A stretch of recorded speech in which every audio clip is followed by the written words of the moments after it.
2024-cü ildə Ombudsmanın ünvanına 30 minədək müraciət daxil olub. Milli Məclisdə Ombudsmanın 2024-cü il üzrə fəaliyyətinə dair illik hesabatının müzakirəsi zamanı bu barədə məlumat verilib. İllik məruzəsində cəmiyyəti narahat edən ən aktual məsələlərə dair təkliflər yer alıb. Məhkəmə qərarlarının icra edilməməsi barədə şikayətlər çoxluq təşkil etmişdir.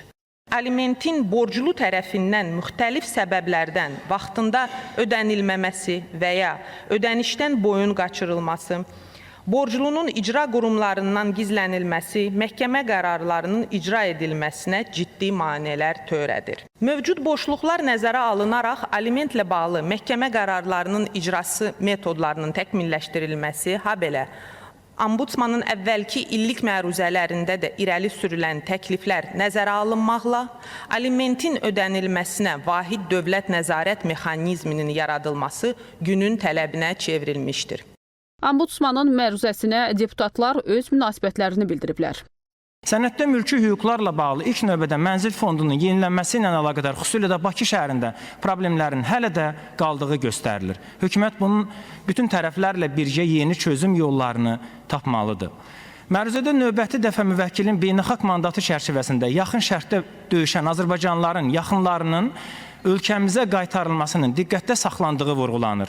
Rusiya-Ukrayna savaşında da hər iki tərəfdə vuruşan Azərbaycanlıların taleyi eyni xarakterli məsələdir.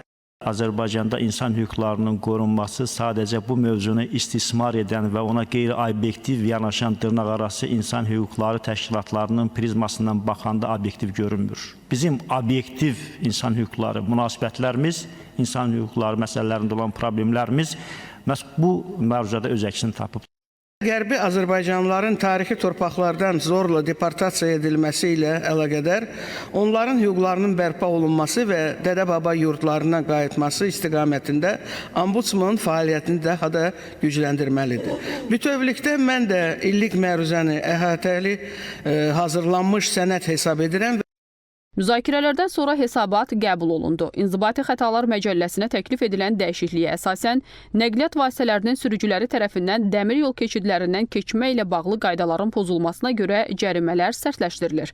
Müzakirəyə çıxarılan qanun layihəsinə əsasən, dəmir yol keçidlərindən keçmə qaydalarının pozulmasına və ya nəqliyyat vasitələrinin dəmir yollarını dəmir yol keçidlərindən kənar yerlərdən keçməsinə görə 200 manat məbləğində cərimə ediləcək. Qanun layihəsi səsverməyə çıxarılaraq birinci oxunuşda qəbul edildi. Daha sonra Milli Məclis adından birinci vitse-prezident Mehriban Əliyevaya 8 mart Beynəlxalq Qadınlar Günü münasibətilə təbrik məktubu qəbul edildi. Bayram münasibəti ilə Milli Məclisin qadın deputatlarını və əməkdaşlarını, burada bizim fəaliyyətimizi işıqlandıran qadın media mənsublarının, bütün Azərbaycan qadınlarını ürəkdən təbrik edirəm və onlara möhkəm can sağlığı, firavanlıq və ailə saadəti də arzulayıram. Hörmətli həmkarlar, bildiyiniz kimi Azərbaycan Respublikasının birinci vitse-prezidenti Mehriban xanım Əliyeva qadın hüquqlarının müdafiəsi, dövlət və cəmiyyət həyatında qadınların rolunu gücləndirməsi ilə bağlı fəaliyyətin uğurlarına böyük töhfələr verir. Və icazə verin 8 mart Qadınlar Günü münasibəti ilə çox hörmətli Mehriban xanıma Milli Məclisin adından təbrik məktubu ünvanlayaq və ona dəyərli fəaliyyətində yeni uğurlar arzulayaq. Bununla da parlamentin daha bir plenar iclası öz işini başa vurdu. Gələn həftə keçiriləcək növbəti iclasda Azərbaycan hökumətinin 2024-cü ilin yekunlarına dair hesabatı dinləniləcək. Günay Bünyatzadə, Kamran İsayev, Röyə Bənənyarlı, ATV Xəbər.